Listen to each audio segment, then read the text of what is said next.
آپ تشریف لے جا رہے تھے ہجرت کر کے، تو راستے میں ایک رابغ ایک جگہ آتی ہے، وہاں بھوک لگی، پیاس لگی، وہ کھانے کا سامان تھا نہیں، تو ایک بڑھیا عورت کا خیمہ دیکھا، وہاں پہنچے تو کہا ماں جی کچھ کھانے کو ملے گا؟ میں نے کہا بیٹا قحط کا زمانہ ہے، کچھ نہیں ہے۔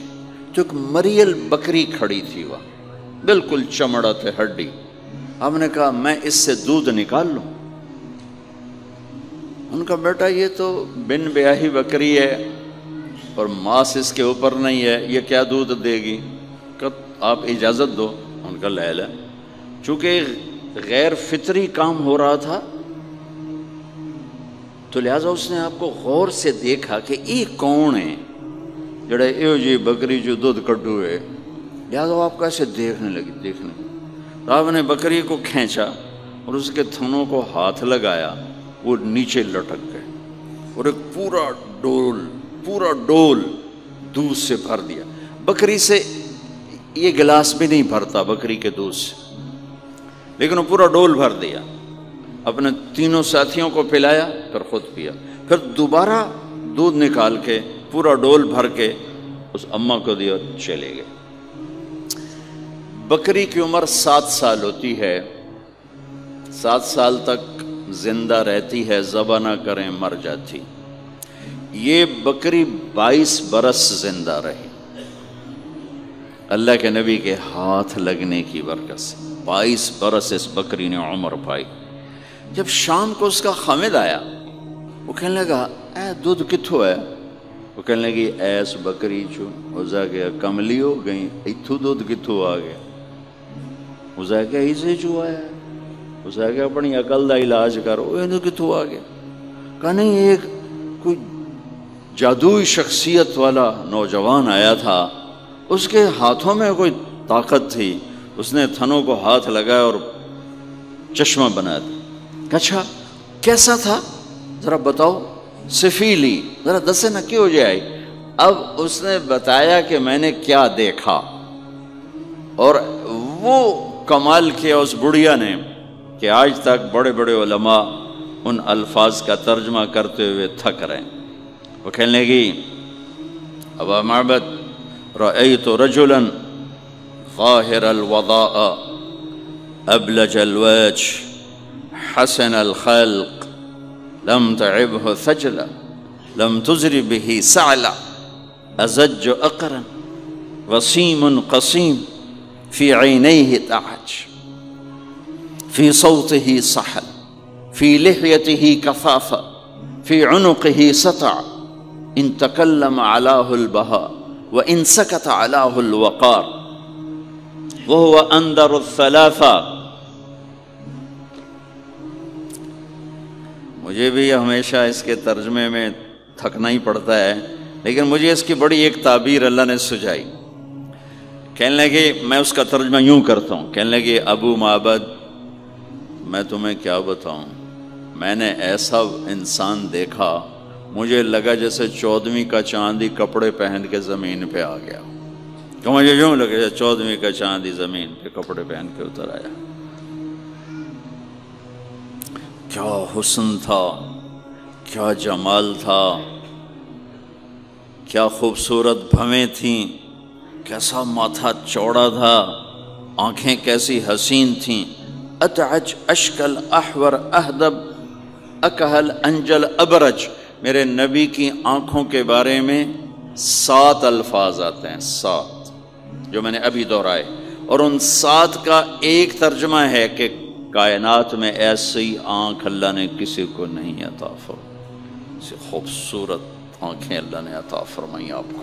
کہ آواز میں جادو تھا، آواز میں جادو تھا، آواز دل کو پکڑتی تھی، گردن لمبی خوبصورت تھی، چہرہ 14ویں کے چاند کی طرح چمکتا تھا، اور براق الثنایا، دانت ایسے خوبصورت تھے، مسکراتے تھے تو دانتوں سے نور نکلتا دکھائی دیتا تھا، جب بولتے تھے تو نور چھا جاتا تھا، چپ ہوتے تھے وقار چھا جاتا تھا، خوبصورت سیاہ کالے بال تھے، نیم گھنگریالے بال تھے، پیٹ نہیں نکلا ہوا تھا، بال نہیں اڑے ہوئے تھے، سیدھا وجود تھا، سیدھا۔ کتنے ہمارے معاشرے کے لوگ ہیں، آپ سجے پاسے بیٹھے ہوں جن پیٹ کھبے پاسے گئے ہوں، پیٹ کھبے پاسے ہوں آپ سجے پاسے ہوں۔ تو اللہ نے کھانا حلال حرام بند کیا ہے، حلال کھاؤ۔ حلال کا بھی طریقہ سکھا ہے کہ مجھ بنتے نہ کھاؤ، بندہ بنتے کھاؤ۔ اتنا نہ کھاؤ کہ چربیاں چڑھ جائیں۔ زیادہ کھانا انسانیت نہیں، کم کھانا انسانیت۔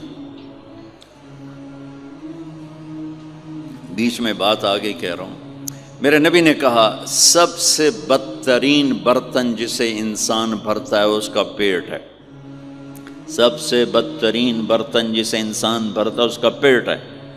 اور اگر تم نے کھانا ہی ہے اور تم کہتے ہو نہیں میں نے کھانا ہی ہے، تو 3 حصے کرو، ایک غذا کے لیے، ایک پانی کے لیے اور ایک ہوا کے لیے۔ ایک حصہ چھوڑو، ساری زندگی بیماری نہیں آئے گی۔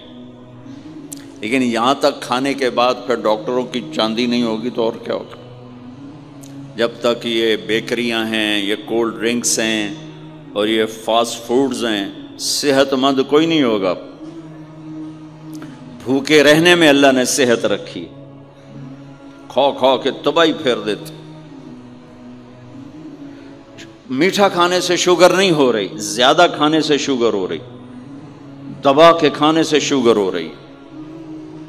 اللہ میرے نبی نے کھانے کا طریقہ بھی بتایا، کھانے کی چیزیں بھی بتائیں، کھانے کا طریقہ بھی بتایا، کھانے کے آداب بھی بتائے۔ کہنے لگی 2 لفظ جو دنیا میں کسی انسان کے لیے استعمال نہیں، میں نے آخر میں چھوڑ دے۔ کہنے لگی ابو معبد، میں جب اس کو دیکھتی تھی نا تو میرے دیکھنے کی طلب اور بڑھ جاتی تھی، پھر جب دیکھتی تھی طلب اور بڑھ جاتی تھی۔ وہ جب تک کھڑے رہے میری آنکھ نہیں بھری۔ وسیم وسیم وسیم۔ ابو معبد میں جدھر سے دیکھتی تھی حسن ان کا غلام تھا، ہاتھ جوڑ کے کھڑا تھا۔ قسیم قسیم قسیم اسے کہتے ہیں جس کو چاروں طرف سے حسن و جمال نے گھیرا ہوا ہو، اور وسیم اسے کہتے ہیں جس کو دیکھ کے نہ دل بھرے نہ آنکھ بھرے۔ دنیا کا ہر حسن تھوڑی دیر دیکھنے کے بعد خوبصورتی ختم، کشش ختم۔ ایک ہستی کائنات میں آئی ہے میرے اور آپ کا نبی، جن کو جتنا دیکھا جاتا تھا دیکھنے کا شوق بڑھتا تھا۔ ام عائشہ بیٹھی کپڑا سی رہی تھی، سوئی گر گئی، تھوڑا سا اندھیرا نظر نہیں آ رہی۔ ہمارے نبی کمرے میں انٹر ہوئے تو آپ کے چہرے کے نور سے سوئی چمکنے لگی تو آپ نے سوئی کو اٹھایا ہے۔ یہ میرے نبی کا ظاہر ہے جو اللہ نے اتنا خوبصورت کر کے بنایا۔ پھر یہیں ہمیں زندگی کی خوبصورتی بھی ملی کہ زندگی خوبصورت ہو۔ زندگی خوبصورت ہوتی ہے رویوں کے ساتھ۔ پہلا رشتہ خامند اور بیوی ہے، پھر اولاد ہے، پھر آگے رشتے بنتے ہیں، ماں باپ ہیں، یہ سارے رشتے یہ اس زندگی سے بنتے ہیں جو میرے نبی ہمیں سکھا کر گئے۔